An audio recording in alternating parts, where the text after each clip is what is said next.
تو اب حبیب کے بعد کوئی نبی پیدا ہونے والا نہیں ہے. تو پھر پیارے نبی کا کلام کا جو پیغام ہے آزاد چھوڑ دیے تو آدمی جدھر بولے نہیں جاتا جی. اب ان کو سمجھانے کے لیے، لے کے چلنے کے لیے حفاظت کرنے والے چاہیے. اس لیے خلافت کا سلسلہ شروع ہوا. حبیب پاک کے وصال شریف کے بعد سیدنا صدیق اکبر کو اس لیے خلیفہ بنایا تاکہ آپ کے نگرانی میں عقیدے کا معاملہ، ایمان کا معاملہ، ملک کا معاملہ سبھی اچھا چلتے رہے. آپ کے وصال کے بعد سیدنا عمر فاروق اعظم کو، آپ کے انتقال کے بعد سیدنا عثمان غنی ذو النورین رضی اللہ عنہ، آپ کے بعد پھر سیدنا علی مرتضی حیدر کرار، آپ کے بعد امام حسن رضی اللہ عنہ نے اپنا پورا حق کیا کیا امیر معاویہ رضی اللہ عنہ کو دے دیا نا بھائی تم ہی چلا لو. وہ لمبے باتوں میں مت جاؤ، بہرحال دے دیے. کیوں دیے؟ حق ان کا ہے، دیے کیوں؟ حق میرا ہے مگر کریں گے یہ وہ جو میں کرنے والا ہوں. میں بھی دین بچانے والا ہوں، امت بچانے والا، یہ بھی وہی کام کریں گے. اس لیے نہ دین کا خطرہ تھا نہ امت کا خطرہ تھا، اس لیے حوالے کیا.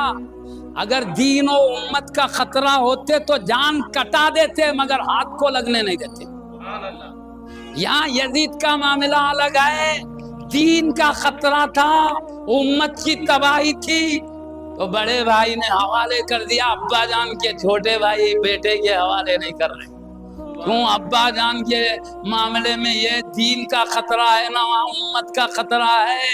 یہاں دین کا بھی خطرہ ہے، امت کا بھی خطرہ ہے. اس لیے جہاں جان بھی سلامت ہوتی تھی، ایمان بھی سلامت تھا، تو بڑے بھائی نے حوالے کر دیا. اور یہاں امام حسین رضی اللہ عنہ دیکھا یزید کے ہاتھ میں اگر حکومت جائے گی، امت تباہ ہو جائے گی، دین برباد ہو جائے گا. تو آپ نے چاہا جان گئی تو گئی، دین جانے نہ پائے. سمجھ لیے دونوں کا فرق؟ یہی فرق ہے. دو بھائی بھی جانتے تھے کب فائدہ ہے کب نقصان، دیکھ کے کرے سو ہے. دونوں بھائیاں بھی اپنے اپنے طریقے پہ درست کرے. تو خیر امام حسین رضی اللہ عنہ نے گردن دے دی مگر ہاتھ نہیں دے دی. وہی بتانے جا رہا ہوں کہ ابھی اب ہوا کیا. حضرت امیر معاویہ رضی اللہ عنہ کو تو امام حسن نے پورے خلافت دے دی. بھائی تم ہی سنبھالو. ملک شام میں حکومت کر رہے تھے پہلے، مکہ بھی سنبھال لو، مدینہ بھی سنبھال لو، بلکہ دے دیا. اب انہوں دینے کے بعد ہم وہاں پہ شبہ نہیں کرنا چاہیے. جتنا شبہ کریں گے الزام حسن رضی اللہ عنہ پہ لگے گا. کیا جن سے دین کو خطرہ ہے، امت کو خطرہ ہے، جان بچانے کے لیے دین تباہ کرے، بلکہ آتا نہیں جی. جنتی جوانوں کے سردار ایسا کر سکتے ہیں؟ وہ بھی پیارے نے بھی پہلے بشارت دیے تھے. کب؟ امام حسن رضی چھوٹے لڑکے تھے، آپ خطبہ دے رہے تھے حبیب صلی اللہ علیہ وسلم، ان کو لے کے منبر پر اپنے بازو بٹھا کے بولے میرا حسن امت کا سردار ہے. لعل اللہ یصلح بی بین فئتین من المسلمین، اللہ سے امید ہے کہ میرے اس شہزادے کے ذریعے مسلمانوں کی دو بڑی جماعتوں میں صلح کرا کے خون بچا لے. بچپن میں بولے امام حسن رضی اللہ عنہ جو صلح کیے بچپن میں بولے اللہ ان کے ذریعے کرائے گا. مطلب کیا؟ یہ خود کریں گے نہیں، اللہ کرائے گا. مطلب ان کی صلح میں اللہ کی بھی رضا شامل ہے. اللہ تو کہتا ہے دین بچانے جان لٹا دو تو اللہ اس پہ راضی ہوگا کیا؟ جان بچ گئی، جان بچانے کے لیے دین لٹا تو لٹا، دین لٹنے دو مگر جان بچا لو، اس پہ اللہ راضی ہوگا. اللہ کی رضا بتا رہی ہے یا جان بھی محفوظ تھا، دین بھی محفوظ تھا، اس لیے اللہ راضی ہے. اور پیارے نے بھی خوشخبری سنا رہے، حدیث ہے صحیح بخاری شریف کی. اگر یہ نہیں دین کو نقصان تھا بولے تو اللہ پہ آتا. اللہ دیکھو جان بچانے کے لیے حبیب کی امت اور حال کی دین کو برباد آتا نہیں آتا. حسن رضی اللہ عنہ نے غلط کام کیا بلکہ آتا نہیں، کس پہ جاری بات. اس لیے میں کروں یہاں زبان روکا ہے، تمام بزرگوں نے روکا بھی ہے، روکنے کے لیے کہا بھی ہے. وجہ یہی ہے یہ بڑے بڑے ہستیاں ان کے ساتھ، سمجھ رہے ہیں. یزید کا معاملہ کوئی بھی نہیں روکے زبان کو. یہاں معاملہ دین کا خطرہ تھا. تو اب ہوا کیا؟ امیر معاویہ رضی اللہ عنہ کے وصال کے بعد یزید کیا کرا, وہ ان کی جگہ بیٹھا, ان کی جگہ بیٹھا. اب بیٹھا تو بیٹھا, وہ ملک شام والے تو حاکم مان لیے, مگر مدینہ شریف مکہ شریف والے نہیں مانے حاکم, ہے نا, یزید کو اب نہیں مانے. تو اب اس نے کیا کیا, یزید معلوم اب ان کو کیسا منوانا, خالی ملک شام والے, مکہ والے مدینہ والے مجھے نہیں مانتے, کیا کرنا. اس نے دیکھا, کیا سوچا معلوم, میری بات کو غور سے سن لینا, آپ تو سمجھ رہے بات کو میں کیا بول رہا ہوں, میں سب بزرگوں کا پڑھ کے ہی بول رہا ہوں بھائی, اپنے دماغ سے نہیں بول دے رہا ہوں, پورا دیکھ کے بول رہا ہوں, اور اپنی حفاظت کے لیے بول رہا ہوں, اپنے آپ کی حفاظت کریں ان باتوں کو. اب آپ نے کیا دیکھا معلوم, وہ یزید نے کیا دیکھا معلوم, اب یہ مکہ والے مدینہ والوں کو کیسا راضی کرنا, اب یہ سب سننے والے نہیں, ایسا کرنا امام حسین رضی اللہ عنہ کی بیعت لے لینا, ان کو بولنا میرے کو آپ حاکم مان لو. اگر امام حسین رضی اللہ عنہ مجھے حاکم مان لیا نا, پورا مکہ مدینہ مجھے حاکم مان لے گا. یہ کہتے ہیں کہ اس وقت روئے زمین پر امام حسین رضی اللہ عنہ سے بڑھ کر نہ خاندانی حیثیت سے کوئی ہے آپ سے بڑھ کر, نہ زہد و تقوی میں کوئی ہے, نہ مرتبے میں کوئی ہے, عقل و دانائی میں بھی, ہر معاملے میں دیکھو سب میں اعلیٰ اس وقت امام حسین رضی اللہ عنہ کی ذات بابرکات. اب لوگ یہی بولیں گے امام حسین رضی اللہ عنہ جیسی ہستی یزید کو حاکم مانی ہے, تو جب ہماری حیثیت کیا ہے وہ بہتر جانتے ہیں فائدہ نقصان, تو تقلید کرتے ہیں, اعتماد کرتے ہوئے سب دھڑا دھڑ یزید کو بڑا مان لیتے. تو یزید یہی چاہتا تھا امام حسین رضی اللہ عنہ میرے ہاتھ پہ بیعت کر لیں, لیکن حضرت امام حسین رضی اللہ عنہ اس کو حکومت کا اہل نہیں سمجھتے تھے, سمجھے بات کو, اس لیے آپ اس کو حاکم ماننے کے لیے تیار نہیں تھے, جیسے دیگر مکہ مدینہ والے تھے آپ بھی راضی نہیں تھے. تو آپ اس نے دوسرا کام یہ کیا کہ یہ معروضہ کر رہے ہیں تو مجھے حاکم نہیں مان رہے, آپ کیا کرنا چاہیے, طاقت کے زور پہ منوا لینا چاہیے, فوج کو بھجا کے منوانا چاہیے. وہ پلانا بن رہے تھے, آپ کو خبر ہوئی کہ یہ پلانا چل رہے ہیں کہ زور بازو سے, تو اب آئیں گی بھی طاقت, تو ایسا نہیں ہے کہ مجھے آسانی سے کچھ کر سکیں.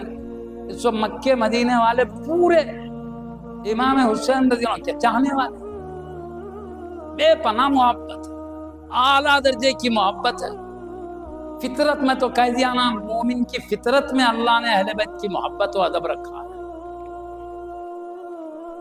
آپ یہ سوچے کہ میرا ایک خون کا خطرہ بھی نہیں بہنے دیں گے جب تک کہ اپنا آخری خطرہ خون یہ لوگ نہیں بہا دیں گے. اب میری خاطر یہ لوگ فوج سے لڑیں گے, کئی لوگوں کی جانیں چلے جائیں گی, تکلیف میں پڑ جائیں گے, یہ شہید ہوں گے, ان کے بیویاں بیوہ ہو جائیں گی, ان کے بچے یتیم ہو جائیں گے. یہ سوچ کے آپ نے کیا کیا, میری وجہ سے لڑائی نہیں. اور ایک بات یہ سوچا, یہ میرے حبیب کا شہر ہے, عزت والا شہر ہے, جنگ ہوگی, مدینے جو عزت والی حرمت والی جگہ ہے اس کی عظمت بھی پامال ہونے نہ پائے, لہذا حبیب پاک کا شہر اس جنگ سے عظمت و رفت میں پامالی بھی نہ. اس لیے آپ نے ارادہ کیا کہ اب میں مکہ چھوڑ کر مدینہ چھوڑ کر مجھے مکہ چلے جانا چاہیے. تو آپ نے صرف امت کی جان کی حفاظت کے لیے, امت کے تکلیفوں سے امت کو بچانے کے لیے, اور مدینہ منورہ کے زمین کی عظمت و حرمت کی خاطر سفر کی صعوبتیں برداشت کرنے کے لیے تیار ہو گئے. اور وہ سفر ایسا نہیں تھا جہاز میں بیٹھے گھنٹہ بھر میں مکہ چلے گئے, نہیں تھا گھوڑوں پہ اونٹوں پہ جانے کا معاملہ. وہ ایسا نہیں راستے بھر باغات ہے, میٹھے چشمے کے پانی کے چشمے بہ رہے, نہیں, چٹیل میدان ہی میدان ہے, ریتیلا, چشمے نہیں, کھیت نہیں, باغ نہیں, سائے کے لیے درختیں نہیں, بس چلچلاتی ہوئی دھوپ میں سے گزرنا, بھوک پیاس. وہ ریت گرم چلتی ہے تو اس کی ہوا الگ, پھر ریت اس کی تکالیف الگ, انتہائی مشکل سفر ہے، لیکن حبیب کی امت کی خاطر پیارے نبی کے عظیم نواسے نے ہر تکلیف برداشت کرنے کو گوارا کیا، لیکن امت کو تکلیف ہونے سے بچانے کے لیے اور اس سرزمین کی عظمت کی حفاظت کے لیے آپ نکل کر گئے مکہ شریف، لمبا سفر طے کر کے کئی مشکلات کے بعد مکہ شریف پہنچے۔ مکہ والوں کے لیے تو خوشی کا سبب تھا، حبیب پاک کے نواسے ہم میں رونق افروز ہے، وہ تو خوشیاں منا رہے تھے، لیکن آپ نے کافی تکالیف سے ہیں۔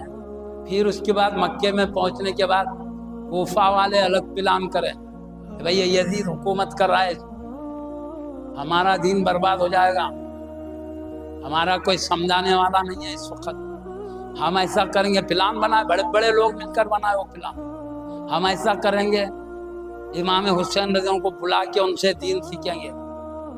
یہ پلان بنا کے خط لکھنا شروع کرے بڑے بڑے لوگ، حضرت آپ ہمیں دین سمجھائیے، دین سکھائیے، آپ کے نانا جان نے جو ساری امت کے لیے پیغام دیا ہے وہ ہمیں بھی بتائیے۔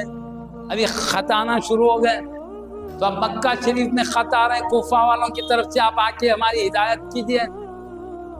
تو آپ نے خط دیکھا، لائن لگی ہوئی ہے، ہزاروں لوگ معروضہ کر رہے ہیں آئیے۔ تو آپ نے ارادہ کیا جب امت ہدایت چاہتی ہے تو چلیں۔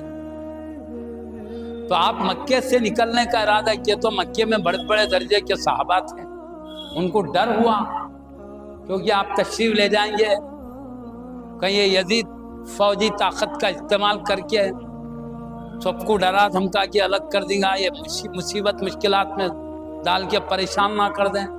یہ ڈر کے مارے کیا کیے، حضرت یہ کوفہ والوں کی باتوں میں مت جائیے آپ، وہ بھلا تو رہے ہیں، این ٹائم پہ بے وفائی کرے تو مشکل ہے، بھائی طاقت سے ڈر کے چھوڑ کے بھاگ گئے تو ہوا بھی ویسی، جب طاقت آئی تو کوئی ساتھ نہیں دیا، بلانے والے سب گھروں میں بلائے معروضے کر کر کے۔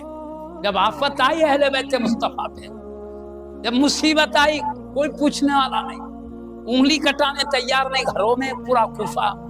یہ ہوا ہے جیسے صحابہ ڈرتے تھے ویسی ہوا ہے۔ اب یہ بولے بھائی اب قوم بلا رہی ہے، میں نہیں جاؤں گا، قیامت کے دن بولیں گے اللہ تیرے نبی کے نواسے کو ہم دین سمجھنے بلائے، آنے تیار نہیں تھے، یہ ساری تباہی جو دیکھ رہا ہے، اگر وہ آتے تو پھر یہ تباہی ہماری نہیں ہوتی، ان کے ہدایت پر چل کے ہم پاکیزہ بندے بن کے، یہ کچھ بھی بول سکتے تھے محشر کے میدان میں۔ تو آپ نے بولا بھائی جو ہوتا دیکھیں گے، پہلے ذمہ داری کا معاملہ ہے، چلیں گے۔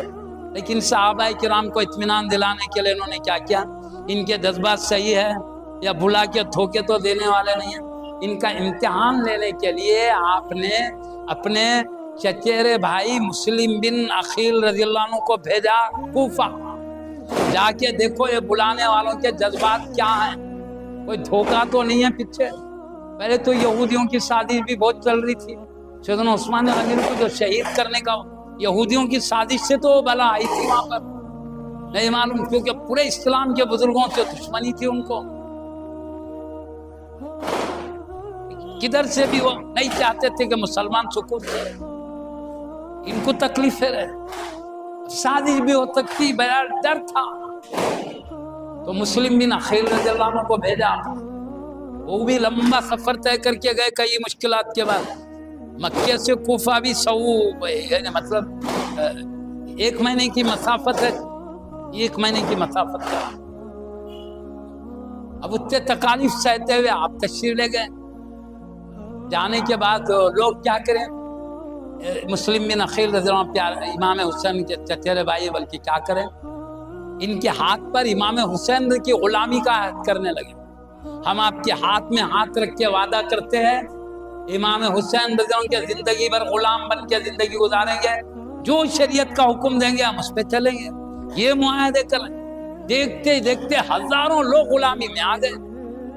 اب یہ منظر دیکھا تو امام مسلم بن عقیل رضی اللہ عنہ نے، جو 2 شہزادوں کے ساتھ گئے تھے، چھوٹے چھوٹے بچے، انہوں نے امام حسین رضی اللہ عنہ کو خط لکھ کے بھیجا، حضرت لوگوں کا جذبہ بڑا اچھا ہے، تشریف لائیے، تاکہ ہزاروں کی تعداد میں لوگ اسلام سمجھیں گے، ان میں دینی انقلاب آ جائے گا۔ بہت اچھا موقع ہے، بلکہ خط لکھ کے بھیجے۔ میں بولا وہ فونوں کا دور نہیں تھا، ہلو یہاں ہے معاملہ جلدی آؤ۔ وہ جہاز نہیں کہ ادھر فون آتے اڑ کے چلے گئے، گھنٹے میں نہیں تھا جی وہ پیدل گھوڑوں پہ جانے کا۔ یہ چٹھی آئے تک پھر 1 مہینہ لگتا ہے یہاں پہنچنے تک، سمجھ رہے نا بات کو؟ اور وہ خاصی چٹھی لے کے یہاں آئے تک 1 مہینہ لگا۔ وہ 1 مہینے کے اندر ادھر انقلاب آ گیا۔ یزید کو پتہ چل گیا کہ پورے کوفہ والے امام حسین رضی اللہ عنہ کی غلامی کا عہد کر رہے ہیں، یہ سب ان کی غلامی کا عہد کریں گے تو میرے تخت کو اکھاڑ کے پھینک دیں گے، پھر میرا کیا حال کریں گے۔ اس نے کیا کیا معلوم؟ وہاں کے گورنر نعمان بن بشیر رضی اللہ عنہ کو بولا، سب مسلم بن عقیل رضی اللہ عنہ سے ان کے چاہنے والوں کو ڈرا دھمکا کے دور کر دو۔ وہ حضرت صحابی رسول تھے، اہل بیت کا بے پناہ ادب ان کے سینے میں تھا۔ انہوں مسجد میں جا کے بولے بھائی یزید کا یہ حکم ہے، اگر اس پہ عمل نہیں کرے تو انہیں تکلیف دیں گا۔ دیکھو صرف اتنا پہنچا کہ خاموش بیٹھ گیا، کسی پہ اور زبردستی نہیں کرے، دل میں محبت تھی تعظیم۔ اب یہ بات بھی پہنچ گئی یزید کو، نہیں کچھ بھی نہیں کر رہے، خالی بات پہنچا ہے، خاموش بیٹھے ہوئے۔ تو وہ کیا معلوم یزید، عبید اللہ بن زیاد جو بصرے کا گورنر تھا، اس کو بصرے کی گورنری سے نکال کے کوفے کا گورنر بنا کے بولا ان کو سختی سے، ہوشیاری سے، چالاکی سے الگ کرو، یعنی مسلم بن عقیل رضی کے جتنے چاہنے والے ساتھ ہیں ان سے ان کو جدا کر ڈالو۔ بہرحال یہ لمبا قصہ ہے۔ وہ بصرے کا گورنر جا کے کوفے کا بنا، یہاں کے دھوکے سے اندر گیا۔ بزرگوں نے لکھا ہے کتاب میں، وہ میں بحث کر رہا ہوں۔ کیا معلوم، ابھی لوگ امام حسین رضی اللہ عنہ کے انتظار میں، ایسو معلوم تھا اس کو۔ اب کیا کرا، بصرہ والے جس راستے سے جاتے وہ راستے سے نہیں گیا اندر کوفے کو، مکے والے جو راستے سے جاتے ہیں وہ راستے سے گیا، وہ بھی رات کے ٹائم۔ لوگ یہ سمجھنا مکے کے راستے سے آ رہے ہیں تو امام حسین رضی اللہ عنہ سمجھنا، بلکہ دھوکے کے نہیں۔ اور رات میں اس لیے اندھیرے میں صورت بھی نہیں پہچان سکنا۔ اب گھوڑے پہ سوار ہو کے حجازی لباس پہن کے حجازی راستے سے گزرا۔ اب یہ لوگ کیا سمجھ رہے ہیں، امام حسین آ رہے ہیں، بلکہ مسلم بن عقیل بولے نہیں تھے۔ اب وہ انتظار میں کیا کرے، وہ گھوڑے پہ سوار چند لوگوں کے ساتھ گزر رہا، تو امام حسین رضی اللہ عنہ یہ ان کے غلام سمجھ کے کیا کرے معلوم، الصلاۃ والسلام علیکہ یا ابن رسول اللہ، بلکہ سلام عرض کرنے لگے۔ کون؟ کوفے والے عبید اللہ ابن زیاد کو امام حسین نے سمجھ کر سلام عرض کرے ادب۔ اور چل رہا تو امام حسین وہ غب چوپ چلتے رہا، سیدھا گورنمنٹ ہاؤس پہنچا۔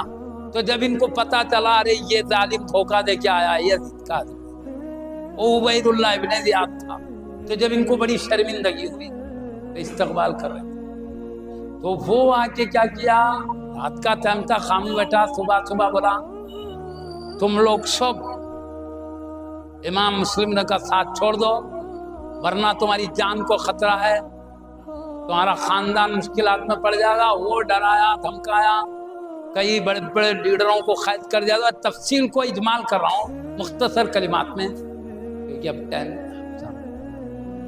ہمیں کو حساب سے ہی کرنا ہے، بات ختم کریں گے۔ آپ حضرات کافی دیر سے بیٹھے ہوئے بھی ہیں، ہمارا بھی حساب سے ہے سفر کا معاملہ۔ معزز سامعین کرام، اب وہ اندر قلعے کے اندر لوگوں کو بھی قائد رکھا تھا، بڑے بڑے قائد، ان کو کوفہ کے بڑے بڑے لوگ، کہا تم لوگ یہ چھتوں پہ چڑھ کے یہ سب کو اعلان کر دو، ساتھ چھوڑ دینا۔ میں شارٹ فارم کر رہا ہوں پورے واقعات کا، ٹائم لمبا بولنے کا نہیں۔ یہ سب کو جدا ہو جانے کے لیے کہو، امام مسلم کا کوئی ساتھ نہیں دینا۔ بولو اگر ایسا نہیں ہوگا تو وہ لوگ کچھ بھی کریں گے، لیکن ہم اندر کا اندر تمہارے کو اڑا دیں گے، بلکہ ڈرا دیے، قائد ڈرا دیے۔ اب یہ لوگ بولے بھائی وہ لوگ کچھ بھی کریں گے، بڑی تعداد ہے، مگر اندر ہم صاف ہو جائیں گے، بلکہ کیا کریں تم لوگ ساتھ چھوڑ دو، ورنہ ہمارے لیے مشکلات ہے، وہ ہے، بلکہ ڈرائے۔ تو وہ بڑے قائد ادب تھا، سب ان کی باتیں سن کے کیا کرے معلوم، سب امام مسلم رضی اللہ عنہ کا ساتھ چھوڑ دیا۔ اب آپ کے ساتھ کتنے تھے، سب ڈر ڈر کے الگ چھوڑ دیا۔ نماز کو مسجد کو گئے تو آپ نماز پڑھنے کے لیے 500 لوگ ساتھ رہ گئے، ہزاروں کے جا کے سلام پھیر کے پلٹے تک وہ پورے بھی اپنے اپنے گھروں کو چلے گئے. اب اکیلے چھوڑ دیے اپنی جان کی حفاظت. اب اس کے بعد بڑے دھوکے کے ساتھ آپ کو بھی شہید کر دیا گیا. لیکن آپ اب سمجھ گئے مجھے تنہا کر دیا گیا. سب بلانے والے، خطوں میں اظہار عقیدت کرنے والے سب ڈر کے بھاگ گئے ہیں. جیسے بڑے درجے کے صحابہ بولے نہ تھے ہم کو ڈر ہے ویسی چھوا. اب چونکہ ان کا خط امام حسین رضی کو پہنچ چکا تھا، کیونکہ 1 مہینے کے اندر یہ واقعات ہوا ہے، خط آنے میں ٹائم لگانا ہو 1 مہینے کا فاتحہ. اب آپ کو غم کیا ہوا؟ امام مسلم رضی اللہ عنہ کو میری جان گئی تو گئی، میرے بیٹے کی جان، بیٹوں کی جان گئی تو گئی، مگر میں نے حضرت امام عالی مقام رضی اللہ عنہ کو بہت اچھا ماحول آئے بول کے لکھا ہوں. اب وہ آئیں گے تو یا کیا مصیبت ہوگی. آپ ان مصیبتوں کو دیکھ کے زیادہ غمزدہ تھے، بہت پریشان ہو گئے. اور ہوا کیا، ایک وقت آیا یہ عبید اللہ بن زیاد ظالم کیا کرا، آپس میں صلح کر لیں گے، لڑائی نہیں بلکہ دھوکے سے بلایا حضرت کو. بلا کے کیا کرا، وہ محل کے دروازوں کے پیچھے 2 قاتلوں کو تلواراں دے کے کھڑا کرا. زہر ملی ہوئی تلوار، یہ بھی زخم ہونے کے بعد علاج بھی نہ ہونا پھر بلکہ زہر میں ملی ہوئی تلوار. جیسے وہ صلح کی نیت سے اندر آئیں گے، اندر آتے تم نکلنا دروازوں کے پیچھے سے شہید کر دینا بلکہ سکھا دیا تھا.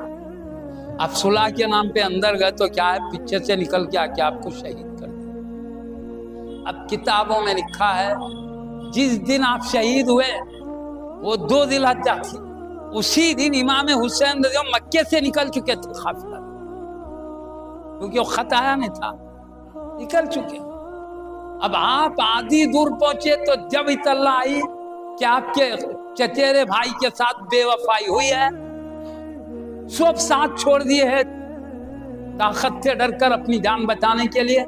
اب آپ کی بھی جان خطرے میں، آپ آگے مت جائیے. تو آپ وہیں رک گئے، رک کے بولے مشورہ کریں. اب اصل کیا ہوا بولے تو مخدرات الہی تھی. پیارے نبی صلی اللہ علیہ وسلم پہلے بول دیے تھے کربلا کے میدان میں آپ شہید ہونے والے ہیں، بچپن سے یہ خبر تھی. اب یہ ہوا کہ بھئی چلو دیکھا جائے گا، چلنے کا ہی طے ہوا.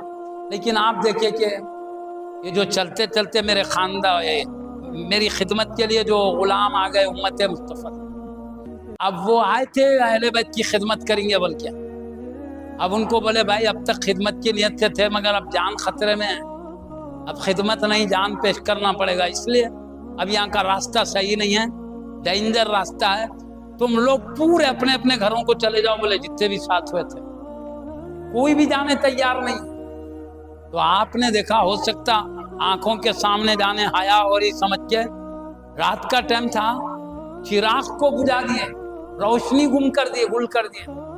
اندھیرے میں بولے چلے جاؤ تم اپنے اپنے علاقوں کو، اپنے اپنے گھروں کو. کئی دیر تک اندھیرا رکھا، بعد میں پھر اجالا کیا تو ہر شخص اپنی جگہ نظر آ رہا. بولے ارے چلے کیوں نہیں جاتے؟ تو کہا اس سے پہلے پھر بھی ہمارا جانا آسان تھا، لیکن یہ غلط خبر سننے کے بعد ہم جان کٹا دیں گے لیکن آپ کا ساتھ نہیں چھوڑیں گے. پکے عزم کے ساتھ ساتھ ہوئے. اب یہ قافلہ چلتے رہا، عراق پہنچا، کوفہ جانا تھا لیکن کربلا کے میدان میں روک دیا گیا. آپ کو 1000 فوج آ گئی تھی، معلوم تھا امام حسین رضی آ رہے ہیں، ان کو روک دینا تھا. اس کے سپہ سالار حضرت سیدنا حور رضی اللہ عنہ تھے. میں ان کا نام ادب سے لے رہا ہوں، کیوں معلوم؟ انہوں فوجی جرنل کی حیثیت سے تو روکے تھے لیکن دل میں ان کے بھی ادب احترام تھا اہل بیت کرام. اور جب لڑائی کا ٹائم آیا، 10 محرم الحرام کو لڑائی کا ٹائم آیا تو یزیدی فوج میں سے گھوڑا دوڑاتے ہوئے امام حسین رضی اللہ عنہ کی بارگاہ میں آ کے بولے مجھے معلوم نہیں تھا کہ یہاں تک لڑائی تک ٹائم پہنچ گیا. میں سمجھا صلح کے ذریعے معاملہ ہو جاتا ہوگا، اس لیے میں نے آپ کو روکنے کی جسارت کیا. میں نے بہت بڑی غلطی کی، آپ سے معافی چاہتا ہوں. آپ نے معاف کر دیا، کیونکہ معافی تو نبی کے گھرانے سے ہی تو عالم میں پھیلی ہے نا. معافی کا دست تو اسی خاندان سے کائنات کو ملا ہے. جا میں نے معاف کر دیا. تو اب انہوں نے کہا جیسے میں نے روکنے کی غلطی کی ہے، اب میں چاہتا ہوں کہ سب سے پہلے آپ کے قدموں پہ جان بھی میں نچھاور کروں. اب اجازت دیجیے یزیدیوں سے لڑ کر میں اپنی جان قربان کروں. تو امام حسین رضی اللہ عنہ نے کہا اس میں ان کی سعادت مندی ہے, شہادت کا مرتبہ ہے, بڑا مقام ہے, بلکہ اجازت دے دی ہے. تو سب سے پہلے آپ ہی نے شہادت پائی امام حسین نے کی حمایت میں. اور یزید کی فوج کے ساتھ تو رہتے تھے, نمازوں کا ٹائم آتا تو گھوڑا بھگاتے آ کے امام حسین رضی کے پیچھے ہی نماز ادا کرتے تھے آپ ہمیشہ. اس لیے میں ان کا نام ادب سے لیا ہوں, سمجھ گیا نا. لیکن روکے تھے کیوں؟ یہ سمجھے صلح سے معاملہ چل جائے گا سمجھ کے روکے, مگر معاملہ کہاں چلے گا؟ لڑائی تک چلے گا. تو خیر بہرحال روک دیا گیا. اب یہ کہتے ہیں یزید کا حکم ہے, یا تو آپ یزید کو بڑا مانو, حاکم مان لو, یا نہیں تو پھر ہم کو حکم ہے آپ کو روک دیں یہاں پر جب تک کہ کوئی بات تکمیل کو نہ پہنچے. تب اس کے بعد آپ نہیں سن رہے, میں جان کٹا دوں گا لیکن یزید کو بڑھانے مانوں گا. تب یزید نے فوج بڑھانا شروع کیا, بڑھتے بڑھتے ہزاروں کی تعداد ہو گئی فوج کی. تو اب اتنی فوج تیر تلوار ہزاروں کی تعداد میں مگر نہیں گھبراتے. آپ بھی حیدر کرار کے تربیت یافتہ تھے, بہت بڑے عظیم بہادر بھی تھے, اور فن کشتی کے اعلیٰ مرتبے پہ فائز تھے. آپ بہت تجربے کار بھی تھے. آپ نے نہیں تو آپ کیا ہوا, آپ تقریباً 2 ذی الحجہ کو نکلے تو 2 محرم تک پہنچ گئے تھے وہاں کربلا. اب اس کے بعد 7 محرم الحرام میں اب یزید نے دیکھا ہے وہ طاقت سے نہیں ڈر رہے ہیں, تو کیا کرنا, پانی بند کرو, دریائے فرات کو پہرا لگا دو. پانی نہیں ملا تو پیاس سے ڈر کر تو مجھے بڑا مان لیں. اس لیے پہرا پانی پہ بھی ہوگا فوج کا. اب فوج پانی کا خطرہ ملنے نہیں دینا چاہتی تاکہ سب پیاس سے تڑپ کر بڑا مان لیں. لیکن آپ نے پیاس کو بھی برداشت کیا, پھر بھی بڑا ماننے تیار.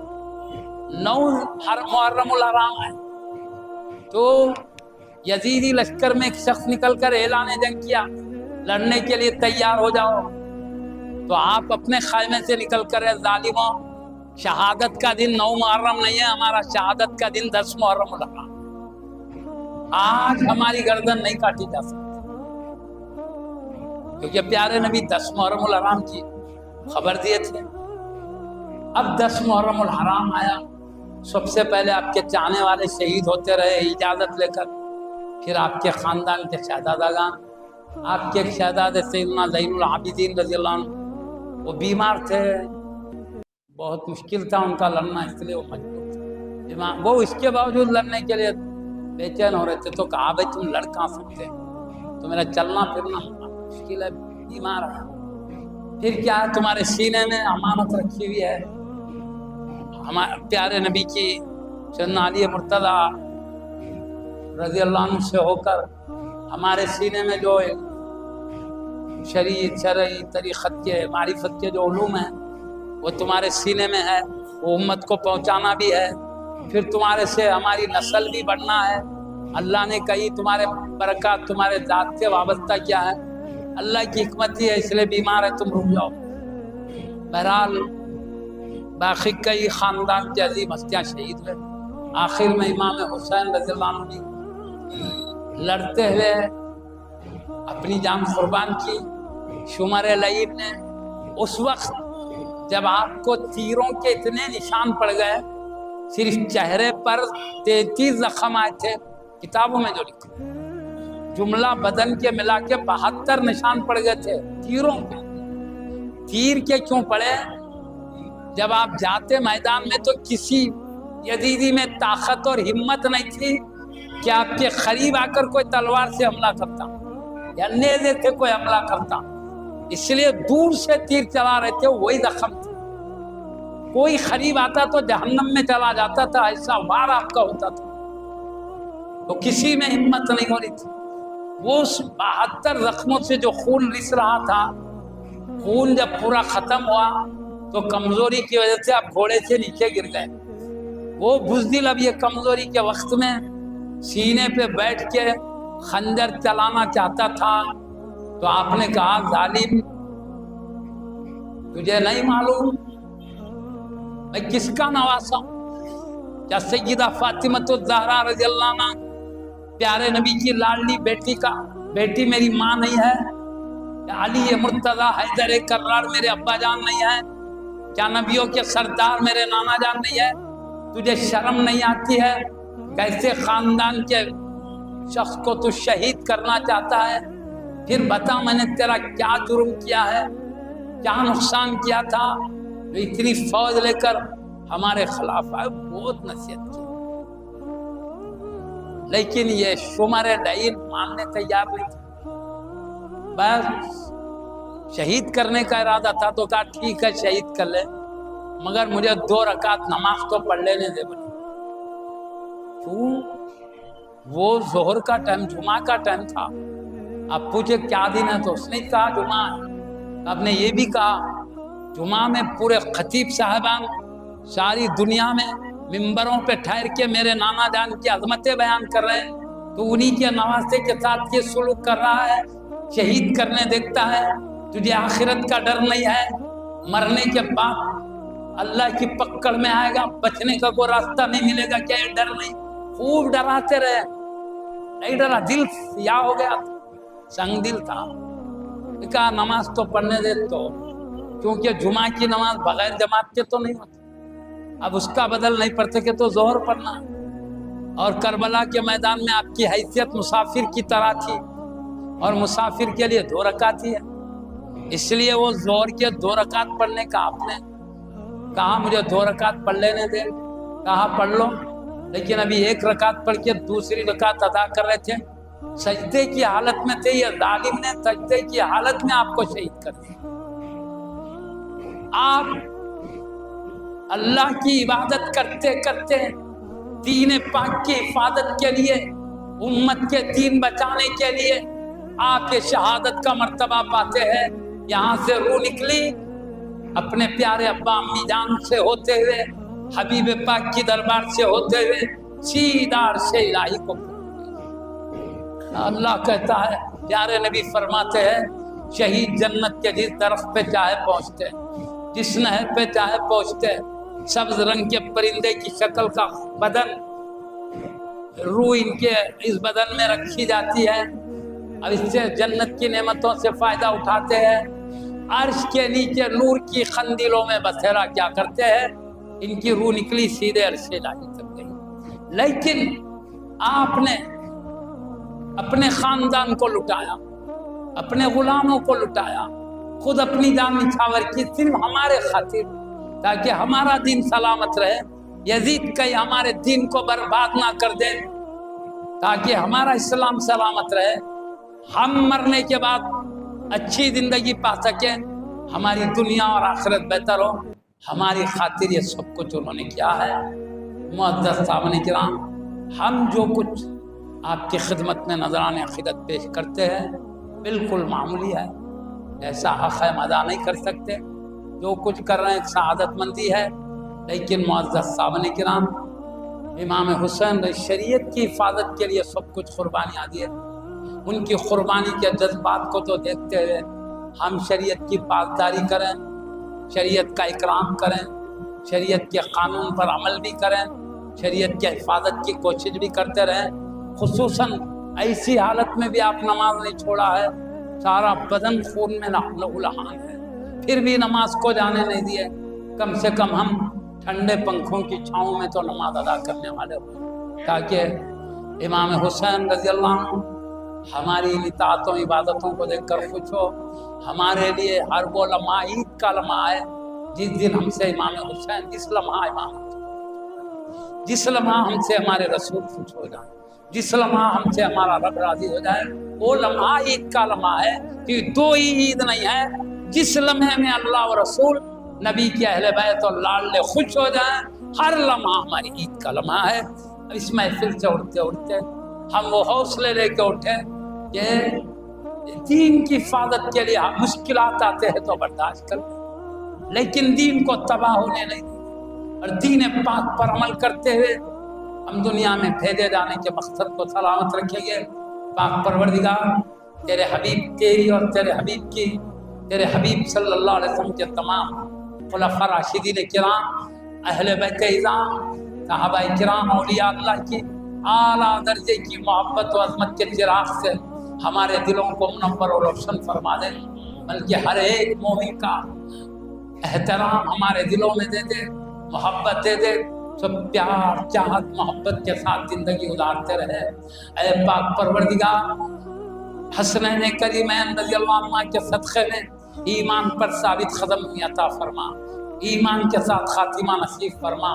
محشر کے میدان میں تیرے حبیب پاک کے حوض کوثر کو ان پاک نواسوں کے پاکیزہ ہاتھوں سے جام کوثر پینے کی سعادت عطا فرما۔ انہی کی نگاہ شفاعت سے ہمیں بے حساب و کتاب جنت میں داخل ہونے والے سعادت مندوں میں شامل فرما لے۔ اے اللہ، جو شر اور نقصان ہے، ناراضگی کے راستے اپنے شان کریمی سے ہماری حفاظت فرما لے، اور جزی رضا اور قرب کے راستے اپنے شان کرم سے حبیب کے صدقے، ان کے اہل بیت و صحابہ اور لاڈلوں کے صدقے ہمیں سیدھے راستے پر ثابت قدمی سے تیرے قرب میں پرواز کرنے کی توفیق دے دے، تیری رضا ہمیں عطا فرما دے۔ ہمیں جو جن مشکلات میں ان کی مشکلات کو دور فرما دے۔ اے اللہ، ہر جگہ مسلمانوں کو مشکلات سے بچا کر انہیں راحت عطا فرما، اسلام کی حفاظت فرما، ہمارے جان و مال کی حفاظت فرما، ہماری عزت و آبرو کی حفاظت فرما، ہمارے دین و ایمان کی حفاظت فرما۔ اے اللہ، ہمیں آرا حوصلہ دے، ہر مشکل کو برداشت کر سکیں، لیکن تیرے حبیب کا دامن ہمارے ہاتھ سے چھوٹنے نہ پائے، تیرے حبیب کے پیارے اہل بیت کرام کا دامن چھوٹنے نہ پائے۔ جتنے بھی تیرے پیارے ہیں ان کے دامن کو ہمارے ہاتھوں میں محفوظ کر دے۔ آمین بجاہ حبیبی کا سید المرسلین صلی اللہ علیہ وعلی آلہ وصحبہ اجمعین برحمتک یا ارحم الراحمین، والحمد للہ رب العالمین بحق لا الہ الا اللہ۔